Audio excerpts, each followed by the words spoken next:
Bueno, vamos a resolver el siguiente ejercicio de inercia. Nos solicitan calcular la inercia respecto al eje X que se encuentra allí consignado. Acá resulta conveniente tener en cuenta dos cosas. La primera, estas figuras compuestas, tratar de utilizar la menor cantidad de figuras, y dos, que de las figuras que vayamos a representar, tratar de que la mayoría o en la medida de lo posible coincidan estas figuras, su centroide o su base coincida con el eje de referencia. En este caso sería el eje X. Acá vamos a seleccionar tres figuras. Vamos a representar un rectángulo como un todo y vamos a descontarle los vacíos. Nótese allí que la figura en color verde sería el rectángulo y ese centroide de esa figura coincide con el eje X. Lastimosamente, las otras dos figuras de color morado no pueden coincidir con ese eje, pues bueno, las dejo ahí. Por lo menos de esas tres, una sola coincidió con el centroide. Ya, entonces ahí procedo a poder expresar este ejercicio de la siguiente forma. Llevaremos un orden. Entonces esta será mi figura 1, a esta la llamaremos figura 2 y a esta nuestra figura 3. Vamos a identificar para cada una de esas figuras donde se encuentra ubicado el centroide. Entonces, para la figura 1 el centroide se encuentra aquí, para la figura 2 está allí y para la figura 3 ahí. ¿Qué insumos vamos a necesitar para poder calcular esa inercia? Los siguientes. Para la primera figura, como el eje de referencia en color negro está pasando por el eje neutro, entonces la inercia sería esta de acá, base por altura al cubo sobre 12.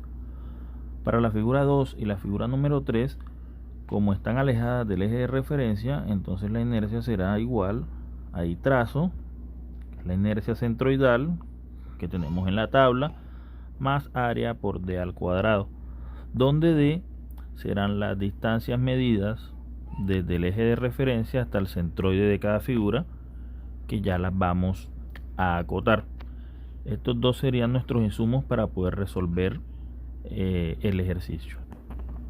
¿Cuáles serían entonces los brazos de la figura número 2 y la figura número 3?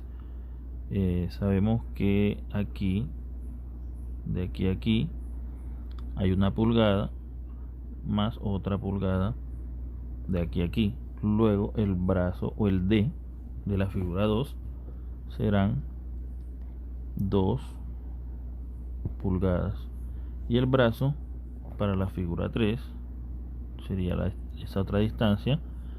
Sabemos que media pulgada y después viene una pulgada, o sea que tenemos 1.5 pulgadas. Teniendo eso de esa forma, pues podemos decir que la inercia respecto a X de esa figura va a ser igual a la inercia de la figura 1 menos la inercia de la figura 2 menos la inercia de la figura 3, todas esas inercias respecto al eje X. Esto sería igual, la de la figura 1 es base por altura al cubo sobre 12, donde tenemos base 5, de altura tenemos 2 y 1, 3, 4, 5, 6, y tenemos 6 al cubo sobre 12 menos las otras dos inercias. Empleamos el teorema de los ejes paralelos. Veamos en los dos corchetes. El primer término hace referencia a la inercia centroidal y el otro término es el A por el D al cuadrado. Notemos que la inercia centroidal sería base por altura al cubo sobre 12. Tenemos una base de 4, altura de 2 elevado al cubo eso dividido sobre 12, más 8, que es el área de la figura 2, que es 4 por 2, tiene 4 de base, 2 de altura, y el brazo elevado al cuadrado.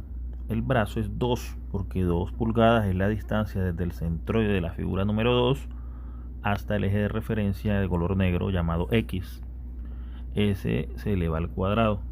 Y para el otro también tenemos una base de 4, una altura de 1 pulgada, entonces la inercia es 4 por 1 al cubo sobre 12, más el área, que es 4, por el brazo elevado al cuadrado. Ese brazo es 1.5.